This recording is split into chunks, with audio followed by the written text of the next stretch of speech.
Hi అండి, నా పేరు నరేందర్. గ్రామం చండూర్, మండల్ చిల్చెట్, జిల్లా మెదక్.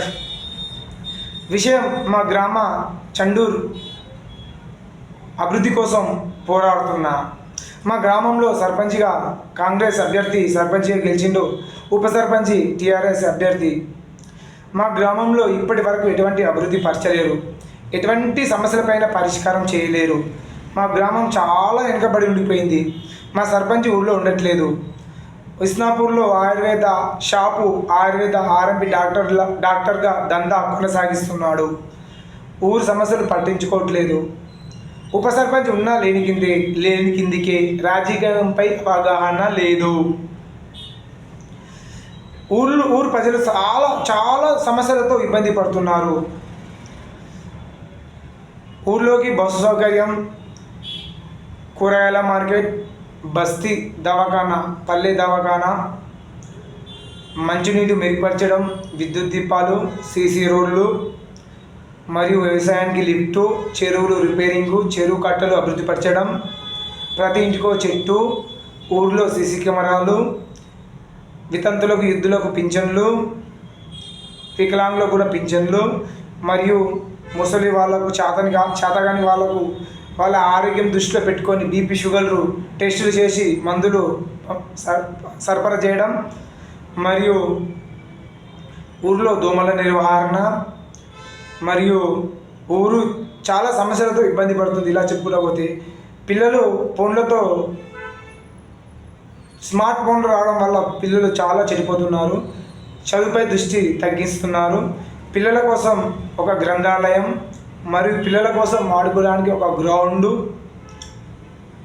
ఇలా ఊళ్ళో సీసీ కెమెరాలు, ఇలా చాలా ఊరు సమస్యలు చాలా ఉన్నాయి. ఇలా ఊరు సమస్యలను పట్టించుకొని అభివృద్ధి పరచాలని నేను చాలాసార్లు వీడియోలు పెట్టిన, కలెక్టర్ దగ్గరికి పోయి పిటిషన్ ఇచ్చిన, ఎస్పీ దగ్గరికి కూడా వెళ్ళిన, డిపిఓ దగ్గరికి కూడా వెళ్ళిన, పిటిషన్ ఇచ్చిన. అయినా ఇప్పటి వరకు న్యాయం జరగట్లేదు. ఊళ్ళో ముఖ్యంగా పోరాడింది ఊళ్ళో అక్రమ బెల్ట్ షాపుల గురించి. ఈ అక్రమ బెల్ట్ షాపుల వల్ల సంసారాలు రోడ్డున పాలవుతున్నాయి, వీధి పాలవుతున్నాయి. ఈ అక్రమ బెల్ట్ షాపులు ఉండడం వల్ల ఊళ్ళో అనేక గొడవలు జరుగుతున్నాయి. చిన్న పిల్లలు 10-12 సంవత్సరాల పిల్లలు మద్యానికి బానిస అవుతున్నారు. చదువుకు పక్కన పెట్టి మద్యం తాగుతూ చాలా చెడు పనులకు అలవాటు పడుతున్నారు. యూత్ చెడిపోతుంది ముఖ్యంగా. మరి అక్రమ బెల్ట్ షాపులు రోడ్డుకే ఉండడం వల్ల స్కూల్ దగ్గరలో ఒక 1/2 కిలోమీటర్లో ఈ అక్రమ బెల్ట్ షాపులు నడిపిస్తున్నారు. నాకు కూడా అక్క చెల్లెళ్ళు ఉన్నారు, నాకు కూడా అమ్మ ఉంది. ఆ దృష్టితో ఆలోచిస్తున్నాను. స్కూల్ దగ్గరలో వైన్స్లు ఉండడం వల్ల 9th class, 10th class, 8th class అమ్మాయిలు స్కూల్కు పోవాలంటే వాళ్ళకు చాలా ఇబ్బంది అవుతుంది. ఎందుకంటే రోడ్డుకే వైన్స్లు ఉండడం వల్ల మద్యం సేవిస్తున్నారు. వాళ్ళు ఎలా వెళ్తారు? ఒక్కసారి దృష్టితో ఆలోచించండి. ఒక్కసారి మానవ దృష్టితో ఆలోచించండి. అసలు సర్పంచ్ మీకు అవగాహన ఉందా? నేను ప్రశ్నిస్తున్నా. ఊళ్ళో అక్రమ బెల్ట్ షాపులు అమ్మడం నేరం. నువ్వు ఎందుకు ప్రోత్సహిస్తున్నావు? ఎందుకు పెడుతున్నావు? అక్రమ బెల్ట్ షాపులు మాత్రమే ప్రశ్నిస్తున్నా. నువ్వు ఎందుకు నడిపిస్తున్నావు? ఎందుకు సపోర్ట్ ఇస్తున్నావు? వాళ్ళ నుంచి నీకు పెద్ద ముడుపులు ముడుతున్నాయి. వాళ్ళు నీకు లంచాలు ఇస్తున్నట్టున్నారు. అందుకే అక్రమ బెల్ట్ షాపులు బంద్ చేపిస్తలేవు. ఎన్నిసార్లు పేపర్కి ఇచ్చినా, ఎన్నిసార్లు కలెక్టర్ దగ్గరికి పోయినా, ఎన్నిసార్లు కేసులు బుక్ చేయించిన ఎక్సైజ్ డిపార్ట్మెంట్తోని నా దగ్గర ఆధారాలు అన్నీ ఉన్నాయి. ఎందుకు బంద్ చేపిస్తలేవు? కారణం, నీకు కూడా కుటుంబం ఉంది. ఆలోచించుకో. స్కూల్కి వెళ్ళాలంటే అమ్మాయిలు ఎంత ఇబ్బందిగా పడుతున్నారో ఒక్కసారి నువ్వు మనిషివైతే ఆలోచించు. సర్పంచ్ సాబ్, తప్పు మాట్లాడితే క్షమించు. స్కూల్ దగ్గరనే వ్యాన్సులు పెట్టడం చట్టరీత నేరం. ఎందుకు ప్రశ్నిస్తలేరు? నేను ప్రశ్నిస్తే నన్ను చంపుతా, నరుకుతామంటారు, భయపెడతారు. చంపేస్తావా? నరికేస్తావా? ధైర్యం ఉందా నన్ను చంపడానికి నీకు? పోయి పిఎస్కి కంప్లైంట్ ఇప్పిస్తున్నావు. ఊకేనే ఎఫ్ఐఆర్ బుక్ అవుతుందా? తప్పు వేస్తే ఎఫ్ఐఆర్ బుక్ అవుతుంది. అర్థమైంది? నా పిఎస్కి ఊరికి ఫోన్ చేసి ఇబ్బంది పెడుతున్నావు కదా. తప్పు వేస్తే నేను తప్పు వేస్తే నా మీద ఎఫ్ఐఆర్ బుక్ అవుతుంది. నేను తప్పు చేయట్లేదు. ప్రజల కోసం న్యాయం ప్రశ్నించే గొంతు నాది, ప్రశ్నించే గొంతు, నిలదీసే గొంతు నాది. ఎవరికి ఎందుకు భయపడాలి? నేను ఒక పౌరుడిని, నాకు ఓటు హక్కు ఉంది, నేను కూడా ఓటు వేసి ఎన్నుకున్నా. నేను ఎన్నుకుంటే ఈ విధంగా నువ్వు చేసేది? మద్యం తాగి సంసారాలు ఖరాబ్ అయ్యి వాళ్ళ ఆరోగ్యాలు దెబ్బతింటున్నాయి. వాళ్ళని రిహాబీ సెంటర్కి పంపించమని ఎన్నిసార్లు చెప్పినా నీకు? అందులో నా తండ్రి కూడా ఒకడు. నా తండ్రికి రోజు రిహాబీ సెంటర్ పంపిద్దామని ఎన్నిసార్లు నీతో చెప్పినా, ఎన్నిసార్లు కలెక్టర్ ఫిర్యాదు ఇచ్చినా, ఒక 10-20 సార్లు కలెక్టర్ ఫిర్యాదు ఇచ్చిన రిహాబీ సెంటర్కు పంపి నా తండ్రి ఆరోగ్యం కాపాడమని. కానీ నువ్వేం చేస్తున్నావు? అడ్డుపడుతున్నావు. ఎందుకు? నా తండ్రి రిహాబీ సెంటర్కి పోతే రోజు 1000 రూపాయల గిరాకీ తగ్గిపోతుంది. నా తండ్రి భూమి అమ్మి ఆ డబ్బులతో మీ తాగుతురు జల్సాలు చేస్తున్నారు. మా తండ్రి రిహాబీ సెంటర్కి పోతే మీకు తాపెట్టాడు ఎవరు ఉండరు, తినబెట్టాడు ఎవరు ఉండడు. మీ గ్యాంగ్ చాలా ఉంది. మీ గ్యాంగ్ పేరు ఏందో లిస్టులో రాసి ఎక్కడెక్కడ కాంప్లైంట్ ఇవ్వాలో అక్కడక్కడ కాంప్లైంట్ ఇస్తా. ఏం ఊకోను. మీరు నేను అడిగే ప్రశ్నలకు జవాబు శాతగాక, నన్ను ఎదుర్కొనే శాతగాక తప్పుడు వీడియోలు ప్రసారాలు చేస్తున్నారు మీరు. ఆ వీడియోలు ఎవరు చేస్తున్నారు, ఎవరితో చేపిస్తున్నారు అంటే ఒక ఆర్టిస్ట్ డ్రైవర్, ఒక తెలంగాణ ప్రభుత్వ ఆర్టిస్ట్ డ్రైవర్ ఈడిగి భూమయ్య గ్రామం చండూర్. ఈయన ఒక ఆర్టిస్ట్ డ్రైవర్. ఈయన రిపోర్టర్ అవతారం ఎత్తి డబ్బుల కోసం తప్పుడు వీడియోలు తీస్తూ, తప్పుడు సాక్ష్యాలు చెప్పిస్తూ సోషల్ మీడియాలో పెడుతూ మా ఇజ్జత్, మా కుటుంబం విలువ, మా ఇంట్లో మహిళల విలువ బజార్ పాలన చేస్తున్నాడు. ఈడిగి భూమయ్య ఆర్టిస్ట్ డ్రైవర్, నీకే చెప్తున్నా, నువ్వు చేసేది చెత్తరిత నేరం. ఇంతటికో ఊడుకోను. మా అమ్మతో ఉమెన్ కమిషనర్ కంప్లైంట్ ఇస్తా, సీఎం క్యాంపస్లో ఇప్పిస్తా, డీజీపీ దగ్గర ఇప్పిస్తా, మానవ హక్కుల కమిషనర్ దగ్గర ఇప్పిస్తా, అన్ని న్యూస్ ఛానళ్ళకి ఇస్తా, కలెక్టర్ దగ్గరికి వెళ్తా, ఎస్పీ దగ్గరికి వెళ్తా, సిఐసార్ దగ్గర కూడా వెళ్ళి కంప్లైంట్ ఇస్తా. ఇంతటికో ఆగను. ప్రభుత్వ పరంగా, చట్టం మీద నాకు పూర్తి నమ్మకం ఉంది. చట్టం పైన పూర్తి నమ్మకం ఉంది. చట్టం పైన మీకు శిక్ష పడేలా నేను చేస్తా. మీరు నన్ను ఎదుర్కొనే శాత కాక, నేను అడిగే క్వశ్చన్లకు మీరు జవాబు చెప్ప శాత కాక, మా నాన్న ఒక మానసిక రోగి, మద్యానికి బానిస. దానికి కారణం మా అమ్మని అడగండి, మా అక్కని అడగండి, చెప్తారు. ఊర్లో ఎవరో చెప్తే నమ్మద్దు, నా కుటుంబం చెప్పింది నమ్మాలి. రేపు పొద్దుగాల నా తండ్రికి కిడ్నీ ఖరాబ్ అయినా, లివర్ ఖరాబ్ అయినా బాధ్యులు మీరా? పెడతారా పైసలు? మీరు చూపిస్తారా? మీరు సేవ చేస్తారా? నేను సేవ చేయాలి లేదా నా అక్క సేవ చేయాలి? మీరు చేస్తారా సేవ? రేపు గ్యారెంటీ ఇస్తారా? మీకే అడిగేది సర్పంచ్ సాబ్, ఉప సర్పంచ్ ఈడిగి భూమయ్య, వార్డు నెంబర్ బాగారి పాపయ్య మరియు దూదేకుల గౌసోదీన్. నా పని నువ్వు చేసుకోకుండా మా నాన్నకు తాపి మా నాన్న ఖరాబ్ చేసి అడిగితే మా అమ్మని లంజా బద్మాష్ ముండా అని తిడతావు. మన వీడియోలు సోషల్ మీడియాలో పెడతారు మీరు. మా అమ్మని గలీజ్ మాటలు తిడతారా?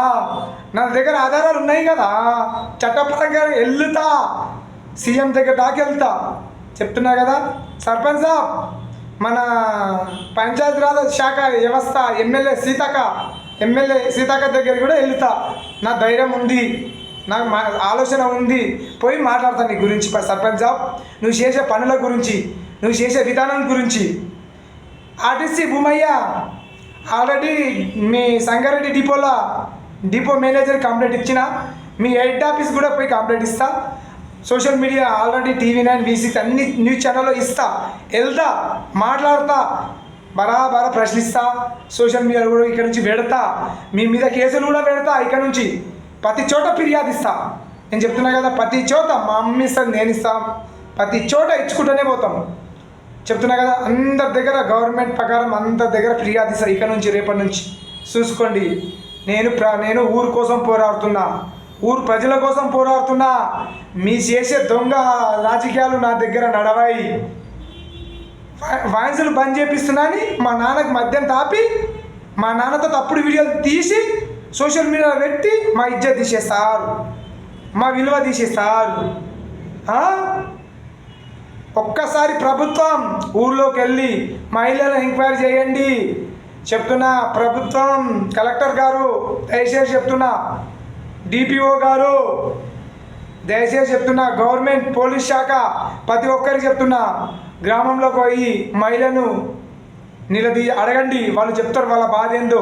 ఈ అక్రమ బెల్ట్ షాప్ల వల్ల వాళ్ళు ఎంత బాధపడుతుర్రో వాళ్ళు నాకు ఫోన్ చేసి నాకు రిక్వెస్ట్ చేసి అక్రమ బెల్ట్ షాపులు బంద్ చేయమని నాకు చాలా ఫోన్ చేసి నాకు బాధపడుతూ ఏడుస్తూ చెప్తున్నారు. వాళ్ళు కూడా నా కన్న తల్లితో సమానం. ఒకరి బాధ ఏందో నాకు తెలుసు. నా కుటుంబం గురించి తీయడం మీకు అనవసరం. నా పర్సనల్ విషయం మీరు పోస్ట్ చేయడం కూడా అనవసరం. నేను మీ కుటుంబం గురించి మాట్లాడతలేను, మీ పర్సనల్ విషయం గురించి మాట్లాడతలేను. నేను గ్రామం గురించి మాట్లాడుతున్నా, గ్రామ వ్యవస్థ గురించి మాట్లాడుతున్నా, ప్రభుత్వ నిధుల గురించి మాట్లాడుతున్నా, ఊరు సమస్య పరిష్కారం గురించి మాట్లాడుతున్నా, సర్పంచ్ అక్రమ బెల్ట్ షాప్ల గురించి మాట్లాడుతున్నా, నకిలీ ఆర్ఎంపీ డాక్టర్ గురించి మాట్లాడుతున్నా, ఊరు అభివృద్ధి ప్రజల అవసరాల కోసం ప్రశ్నిస్తున్నా. ఆర్టీసీ భూమయ్య, నువ్వు ఆర్టీసీ డ్రైవర్ రిపోర్టర్గా చేయడం చట్టరీత నేరం, నీకు తెలియదా? నువ్వు ఎలా రిపోర్టరు, ఎలా వీడియో తీస్తావు? మా నాయన వీడియో తీసి మా అనుమతి లేని వీడియో ఎట్లా అప్లోడ్ చేస్తావు? సోషల్ మీడియాలో ఎట్లా పెడతావు? నీ ఏ అధికారంతో పెడతావు? ఏ చట్ట ప్రకారం పెడతావు? ఏ సెక్షన్ ప్రకారం పెడతావు? చెప్పు ఆర్టీసీ భూమయ్య. ఇక్కడ నుంచి చెప్తున్నా, మీ డిపో మేనేజర్ కంప్లైంట్ ఇచ్చిన, మీ డిపో హెడ్ ఆఫీస్ కూడా పోయి కంప్లైంట్ ఇస్తా. ప్రతి చోట ఫిర్యాదు ఇస్తా నీ గురించి. ప్రతి మీడియా దగ్గర కూడా మాట్లాడతాను మీ గురించి. ఊరు అభివృద్ధి పరచండి, మీరు అభివృద్ధి పడడం కాదు, ఊరు అభివృద్ధి పరచండి. ఒక ఊరు అభివృద్ధి పరిస్తే ఒక ఊరు అభివృద్ధి చెందితే మండలం అభివృద్ధి చెందుతుంది, మండల అభివృద్ధి చెందితే జిల్లా అభివృద్ధి చెందుతుంది, జిల్లా అభివృద్ధి చేస్తే రాష్ట్రం అభివృద్ధి చెందుతుంది. ఈ విధంగా ఆలోచనగా ఉండి మద్యం తాగడం అంటే లైసెన్స్ ఉన్న షాప్లో పోయి మద్యం తెచ్చుకొని తాగండి. ఊళ్ళో అక్రమ బెల్ట్ షాపులు పెట్టి ఊరు ప్రజల ప్రాణాలతో చెలగాటం ఆడొద్దు, చట్టరీత నేరం. చెప్తున్నా సర్పంచ్, ఉప సర్పంచి, ఆర్టీసీ డ్రైవర్ భూమయ్య, నువ్వు డ్రైవర్ డ్యూటీ నీకు ఉండనీయా. గవర్నమెంట్ ప్రకారం నీ డ్రైవర్ డ్యూటీ చేయడం తప్పు నువ్వు. ఎందుకంటే నువ్వు రిపోర్టర్గా ఉండి డబ్బుల కోసం ఆశపడి తప్పుడు వీడియోలు తీసి సోషల్ మీడియాలో పెడుతున్నావు. నీపైన చట్టపరమైన చర్యలు రేపటి నుంచి స్టార్ట్ చేస్తా. ప్రతి చోట కంప్లైంట్ ఇస్తా. సర్పంచ్ మీ పైన కూడా ఆర్టీసీ భూమయ్య, నెంబర్ బ్యాగర్ పాపయ్య, ఆటో నడిపిస్తున్న గౌస్ దూదేకుల గౌస్, నీకు కూడా ప్రతి దగ్గర మీ మీద ప్రతి చోట ఫిర్యాదు ఇస్తా. ఇంకా కొందరు నెంబర్లు ఉన్నాయి, కొంత పేర్లు ఉన్నాయి, అవి కూడా ఫిర్యాదులో మెన్షన్ చేస్తా. ప్రతి దగ్గర కంప్లైంట్ ఇస్తా. చెప్తున్నా కదా, నాకు దమ్ముంటే నన్ను ఎదుర్కోండి, నా కుటుంబ తెరవై పోవద్దు. నా ఇంట్లో ఉన్న మహిళల గురించి వీడియోలు తీసి సోషల్ మీడియాలో పెట్టడం చట్టరీత నేరం. ఆగుతానా? నేను గవర్నమెంట్ దృష్టికి తీసుకెళ్తా. ఏ సెక్షన్ ప్రకారం పెట్టాలో ఆ సెక్షన్ ప్రకారం పెడతా, కోర్టుకి ఇస్తా, చట్టపరమైన చర్య పడేలా నేను చేస్తా. నా నుంచి అవుతుంది. చెప్తున్నా కదా, చూద్దాం ఇక్కడ నుంచి.